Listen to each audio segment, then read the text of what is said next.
Dahil nga sa kontrobersya na nangyari sa Manila Clasico, maaari nga daw bawiin ang panalo ng Magnolia at ibigay na ito sa Ginebra dahil napatunayan niya na may foul dapat ang tinawag kay Scottie nung dying minutes ng game na yon.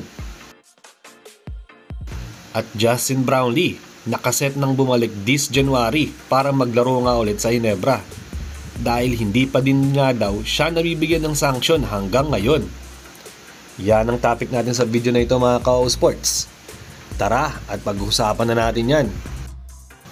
Madami nga ang nag-aantay ng Manila Clasico ngayong conference dahil matagal-tagal nga din ang inantay ng mga fans para mapanood ang dalawang popular team ngayon sa PBA.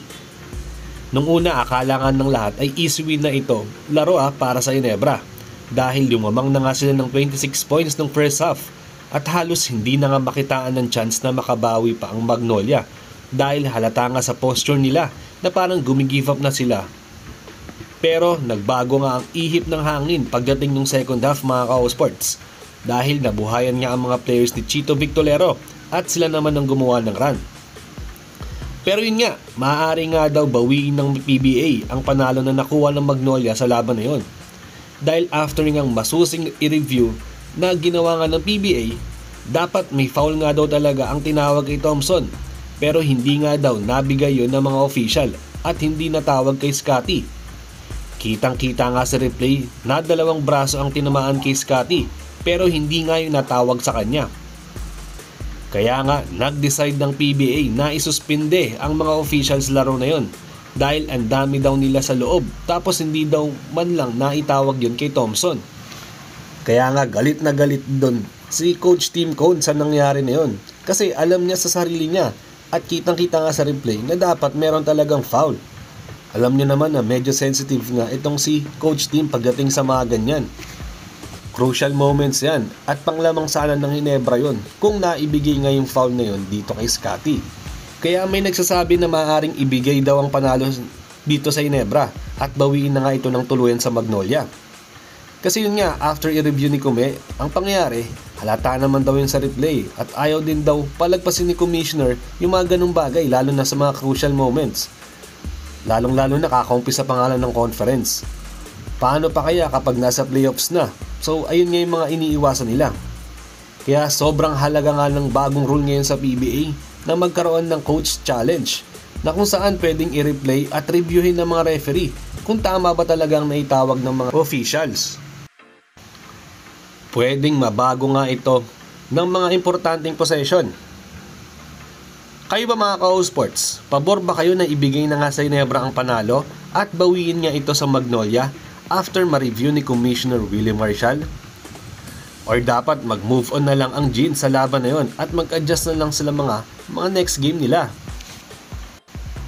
Dito sa second topic natin mga ka-sports ay sa tungkol nga naman sa pagbalik nga ni Brownlee this January at maaaring maglaro na nga ulit siya dito ng official comeback niya. Madami pa din nga ang nag-aantay ng official na sanction na ibibigay nga kay Brownlee dahil up to now ay wala pa din nabibigay na hatol kung ilang months ang magiging suspension ni Brownlee dito nga sa liga. Medyo nahihirapan nga daw ang FIBA about dito dahil hindi nga kasi sila direct or may karapatan sa Asian Games dahil magkaibang liga nga sila. Kaya nga ngayon, umaapila na nga daw ang nakatataas sa Ginebra na tila sobrang pagdidelay na daw ang ginagawa nga para kay Justin Brownlee.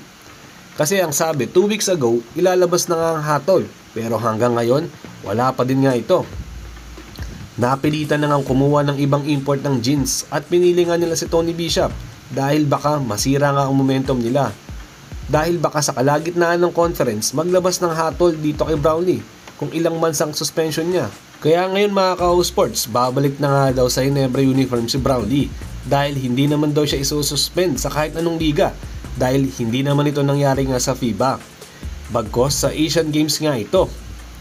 So hindi nga ganun kabigat ang magiging sanction niya kung sakasakali. Hinahanda na nga lang ni Brownlee ang mga papeles niya dahil nagbabakasyon pa nga din siya hanggang ngayon sa Amerika at babalik na daw siya sa Pinas hanggat wala pa nga yung hatol sa kanya. Good news nga ito para sa Ginebra mga ka-sports kasi kahit pa late na nga bumalik si Brownlee ay wala naman magiging problema ito sa team dahil kabisado niya na nga ang kanyang makakampi at walang magiging problema sa team chemistry. Kaso yun nga lang, medyo nakakahiya nga lang din sa part ni Bishop. Kasi kung maging maganda nga man lang kasi ang laruin niya sa mga susunod na game at nakuha na nga ang sistema ng kupunan, bigla naman siyang papalitan. So medyo masakit nga din yung para sa part niya. Kaso sa malamang, aware naman nga itong si Bishop doon bago nga siya pumirma at tanggapin ang alok ng Barangay Ginebra na anytime ay pwede nga siyang palitan ni JB. Kung baga, interim import lang siya this conference.